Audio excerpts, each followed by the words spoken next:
अस्सलामुअलैकुम वरहमतुल्लाहि वबरकातुहू। उम्मीद है सब दोस्त बुजुर्ग भाई खैरियत नाल होणगे। अल्लाह पाक दे हजूर दुआ है कि मालक साहब नूं अपने हिफ्ज़ो अमान च रखे। दोस्तों गर्मी ईद तो पहले जिहड़ा हीट स्ट्रोक का शिकार हो गया सी मैं खुद, और तबीयत काफ़ी ख़राब रही। इसे गल तो काफ़ी दिनों तो गैर हाज़री विच रह गई है और सोचा अज ईद का तीसरा दिन है, दोस्तों नाल ईद मुबारक भी कर लीए। तमाम अहले इस्लाम नूं मेरी तरफों और मेरे अहले अयाल की तरफों ईद मुबारक होए। तो सोचा कि नाल एक अच्छी जी वीडियो लैके दोस्तों नाल अपनी हालत भी शेयर कर दिंदे आ ते नाले वीडियो पैगाम भी दिंदे आ। अच्छा दोस्तों, अक्सर मुर्गियां दे विच साडिਆਂ 'ਚ रसौली बन जाती है और उसकी जिहड़ी कि वजह अक्सर मैं अपनी वीडियो विच भी जिक्र करता रहना वा कि वो साडे शौकीनां दा भी कसूर उहदे 'ਚ हुंदा है, क्योंकि अक्सर दोस्त इंजैक्शन लगाते हैं और वो इंजैक्शन इस तरीके नाल गलत लगा लेंदे ने कि वो झल्ली नूं पाड़ लेंदे ने और जिहड़ा वा इंजैक्शन उस जगह ते ब्रेक हो जाता, रुक जाता वा, नहीं हरकत करता। इस वजह तो उत्थे एक गिल्टी बन जाती है, रसौली या गिल्टी टैप इस तरह का बन जाता वा।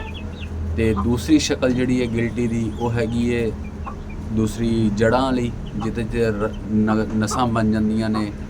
अगर असी उन्होंने कट लगा के क्लीयर करने की कोशिश करते हैं, कट सानू काफ़ी गहरा लाना पैंदा वा, उहदे विच जिहड़ा भरन दे विच काफ़ी टाइम लग जाता वा। ते जिहड़ियां ब्लड वालियां रसौली नसां वाली जड़ां वाली रसौली ये तो मुर्गे नूं निचोड़ के रख दिंदी। दिनां दे विच मुर्गा कमज़ोर हो जाता वा और सोकड़े का मरीज़ हो जाता वा ते मुर्गा एक्सपायर तक पहुँच जाता वा, यानी कि मौत के करीब पहुँच जाता वा।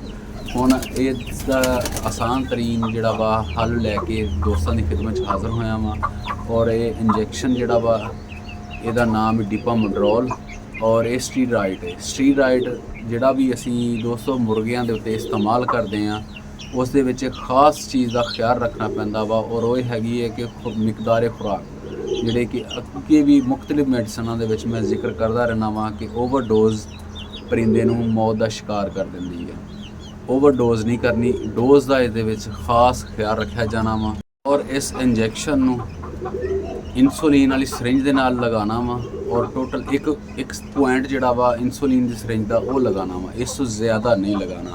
गिल्टी छोटी है वड्डी है या नॉर्मल यानी कि अखरोट दे जितनी भी है, तो गिल्टी दे बिल्कुल सेंटर च लगाना वा। अगर गिल्टी वड्डी है, ज़्यादा वड्डी है, महसूस हो रही है, तो एक ये नहीं करना कि जी एक पॉइंट वो बिल्कुल सेंटर च लगा लो, एक पॉइंट वो इस तरह सेंटर च लगा लो, एक इधर लगा लो, एक इधर लगा लो, इधर लगा लो। नहीं, एक पॉइंट ही लगाना वा, उसनों ही 2 या 3 जगह पर तकसीम करके लगा देना।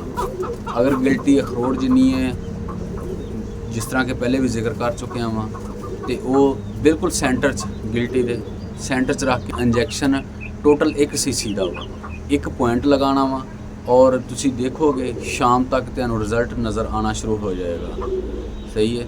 अगर बिल फर्ज इस तरह होया नहीं, लेकिन अगर तुहानू नहीं भी फ़र्क महसूस होंदा या आराम नहीं आंदा तो दोबारा ये इंजैक्शन का इस्तेमाल नहीं करना। अगर दोबारा करना भी पवे एक मुर्गे के उत्ते कम से कम 3 तो 4 महीने का गैप दे के दोबारा इस्तेमाल कर सकते जी। इस तो पहले बिल्कुल नहीं इस्तेमाल करना। मुर्गा जिहड़ा वा साडा ਇਹਦੇ ਨਾਲ कमज़ोरी महसूस करेगा, सोकड़े वाल जाएगा।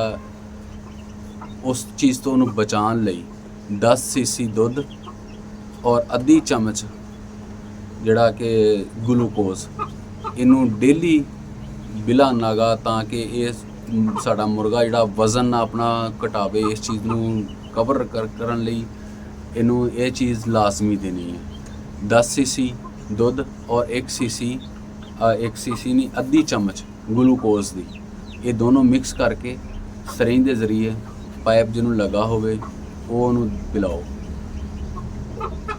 और यह इंजैक्शन नूं स्क्रीन ते तुसी देख रहे जे वाज़िया तौर पे ये इसका नाम डिपामड्रोल है और ये टोटल 1 cc का इस तो वड्डी मिकदार दे विच भी आंदा वा। आम मैडिकल स्टोर तो आसानी नाल मिल जाता वा। इस तो वड्डी मिकदार च भी आंदा, लेकिन सानू वड्डी मिकदार की ज़रूरत नहीं है। ਅਗਰ ਇੱਕ ਤੋਂ ਜ਼ਿਆਦਾ ਤੁਹਾਨੂੰ ਲੱਗਦਾ ਵਾ ਕਿ ਹਾਂ ਤੁਹਾਡੇ ਕੋਲ ਜ਼ਰੂਰਤ ਜ਼ਿਆਦਾ ਦੀ ਹੈ ਵਾ, ਫਿਰ ਤੁਸੀਂ ਖਰੀਦ ਸਕਦੇ। ਜੇ ਨਹੀਂ ਤੇ ਤੁਸੀਂ ਇੱਕ 1 ml ਦਾ ਇੰਜੈਕਸ਼ਨ ਖਰੀਦ ਲਓ ਔਰ ਇੱਕ ਮੁਰਗੇ ਤੇ ਇੱਕ ਟਾਈਮ ਦੇ ਵਿੱਚ ਇੱਕ ਹੀ, ਮੈਂ ਫਿਰ ਰਿਪੀਟ ਕਰ ਰਿਹਾ ਹਾਂ, ਸਿਰਫ 1 cc ਇਸਤੇਮਾਲ ਕਰਨਾ, ਇਸ ਤੋਂ ਜ਼ਿਆਦਾ ਇਸਤੇਮਾਲ ਨਹੀਂ ਕਰਨਾ। ਇੱਕ ਰਸੌਲੀ ਦੇ ਉੱਤੇ ਵੀ ਅਗਰ ਜ਼ਿਆਦਾ ਵੱਡੀ ਮਿਕਦਾਰ ਦੇ ਵਿੱਚ ਹੋ ਗਈ, ਇੱਕ ਅਖਰੋਟ ਤੋਂ ਜ਼ਿਆਦਾ ਮਤਲਬ ਇਸ ਮਿਕਦਾਰ ਤੋਂ ਵੱਡੀ ਤੁਹਾਡੀ ਰਸੌਲੀ ਹੋ ਗਈ ਹੈ, ਐਸ ਐਜ਼ ਦੀ ਹੋ ਗਈ, ਤੁਹਾਨੂੰ ਲੱਗ ਰਿਹਾ ਕਿ ਨਹੀਂ ਜੀ, ਉਹਨੂੰ ਤਕਸੀਮ ਕਰਕੇ ਇੱਕ ਪੁਆਇੰਟ ਨੂੰ ਹੀ 2 ਜਾਂ 3 ਹਿੱਸਿਆਂ ਦੇ ਵਿੱਚ ਤੁਸੀਂ ਲਗਾ ਸਕਦੇ ਜੀ। ਅਗਰ ਨਾਰਮਲ ਇੰਨੀ ਕਿ ਅਖਰੋਟ ਜਿੰਨੀ ਵੀ ਹੈ ਤੇ ਤੁਸੀਂ ਇੱਕ ਜਗ੍ਹਾ ਤੇ ਹੀ ਉਹਨੂੰ ਇੰਜੈਕਟ ਕਰਦੇ ਹੋ। ਉਮੀਦ ਹੈ ਕਿ ਅੱਜ ਦੀ ਵੀਡੀਓ ਦੋਸਤਾਂ ਨੂੰ ਅੱਛੀ ਲੱਗੇਗੀ।